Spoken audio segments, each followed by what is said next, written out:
niya. Pag nananalangin, humahaba. Amen? Bakit humahaba? Nasasarapan! Para mag-boyfriend! Sino rito may boyfriend? Nagdaanan na. Mr. Rosenda. Naalala mo na mag-boyfriend pa kayo ni brother husband mo? Di ba? Ang gusto nyo, mag-uusap, matagalan.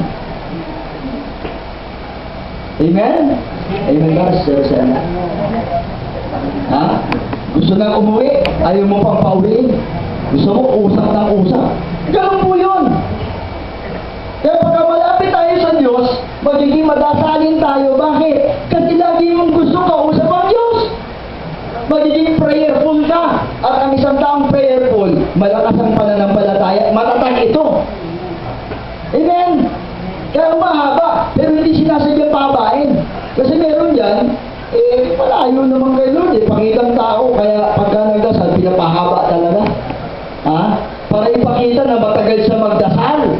Pero hindi mo nakukuha sa patagalan magdasal yan. Ano? Hindi yun, sa puso.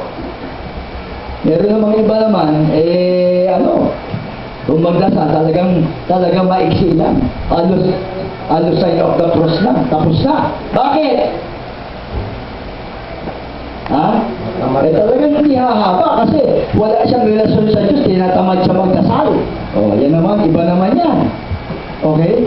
So dito, hindi it doesn't matter mahaba o maiksi, basta what matter is kung galing sa puso ang iyong pananalangin. Amen! O meron naman tayong nalalaman bago magsimula ng gawain, hindi nagdadasal. Ha? Magti-TV program, hindi nananalangin. Religious yan, ha? Mag-radio program ng tungkol sa salita ng Diyos, hindi na nagdadasal. Anong dahilan? Tingnan mo, basahin mo, pag nagdasal ka, huwag mo ipapakita. Yun ang dahilan. Pero ang totoo nun, hindi yung ganun ang ibig sabihin ito. Halimbawa, may nag-prayer meeting din, nagdadasal tayo. Nakita tayo ng kapitbahay. Kasalanan ba yan? Hindi po. Hindi.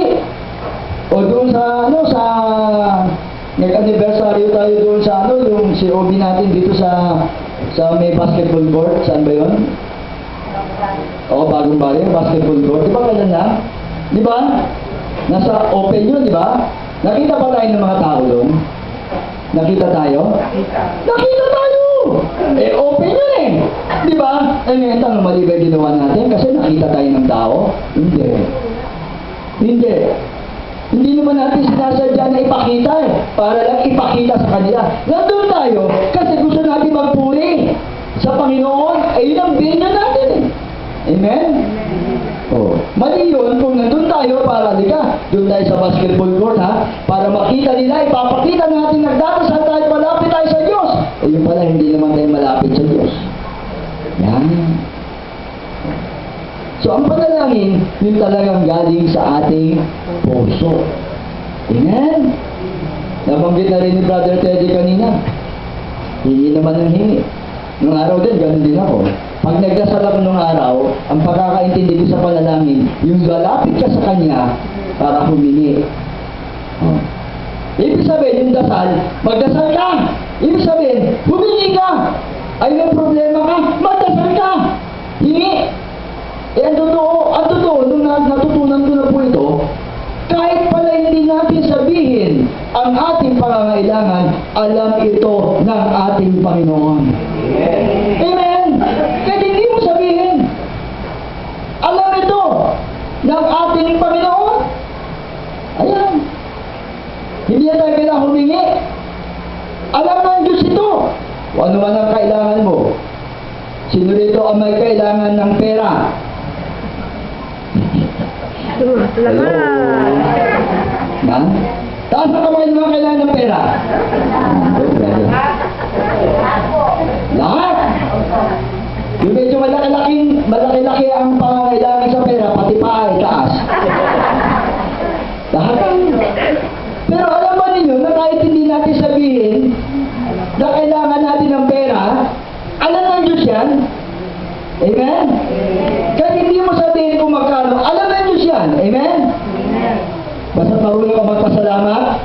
Panginoon, sa mga natanggap mo, marunong ka magpuri, yung praising. Praise ka lang ng praise. Puri ka ng puri. Ayan. Hingi ka ng tawad sa kasalanan mo. Ayan. Kahit hindi mo sabihin, alam ng Diyos yan. Hindi sasabihin ni Lord, hindi mo naman hihingi, kaya hindi ko pwede ibigay sa'yo. Ibibigay din yan. Pero meron din teaching, alam mo, humingi ka specific. Kung magkano kailangan mo, sabihin mo, kung 1 million, 1 million. Ang ibig sabihin nun, kasi kahit na hindi naman tayo humingi, alam ng Diyos yan, ibibigay naman eh. Pero ano yung humingi ka specific, alam mo kung bakit?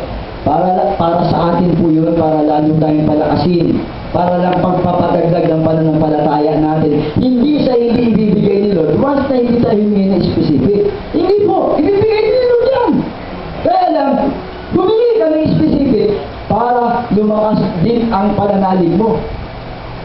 Bakit? Ito, meron kang pangangailangan. Sinabi mo specific, pati yung presyo, pati yung amount, sinabi mo. Kulay. Ha? Kulay na gusto mo. Ibinigay ni Lord. Aba, sigurado ay, talaga naman si Lord ang galing. Lalakas ang pananampalataya mo. Bakit? Kasi nararamdaman mo yung tugon ng panalangin. Minsan kasi pag hindi tayo humihingi ng specific, dumarating yan na hindi natin namamalayan. Amen? Dumarating na hindi natin namamalayan. At para doon sa matatagdang pananampalataya, okay na. Kahit na hindi ka na mag-specific, dahil alam na ni Lord, malakas ang pananampalataya mo. Alam na. Ako, halos specific, halos hindi na ho eh. Basta ako, puri na lang ng puri kay Lord. Okay? Tapos general na lang, pag nanalangin kami ng misis ko, so, pagka bago ko umalis, kasaganahan. Yun lang. Lord, pasaganahin mo yung buhay namin. Yun lang. Hindi na specific. There are times, nagdasal din ako specific, pero hindi na ako parating. Ang lagi ko ng prayer, pasasalamat kay Lord, pagpupuri. Lord, napakabuti mo, napakadakila mo. Diyos ka ng mga Diyos. Yun lang. And then, contemplative prayer. Anong contemplative prayer? Tahimik. Sino rito ang kumagdasal yung tahimik na walang sinasabi, walang iniisip, nakatahimik na. Ay, ako po, brother. Kaya lang may kasamang hilik. Tulog na. Minsan, alam nyo, kasama rin yan, prayer din yan.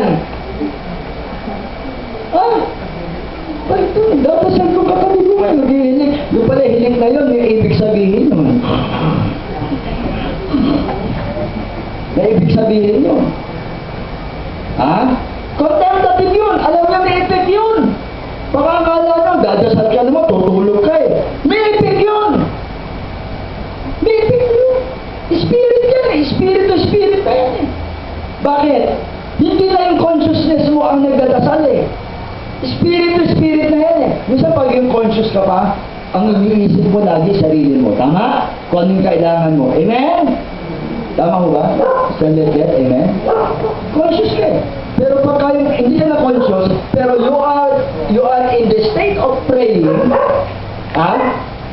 spirit to spirit na yan. Yan, alam nyo, pag lumalakas ng pananampalataya at nadagdagan yung faith natin, tumatanda tayo sa pananampalataya. Doon yung level ng relationship natin, nagiging matindi na. Ayan.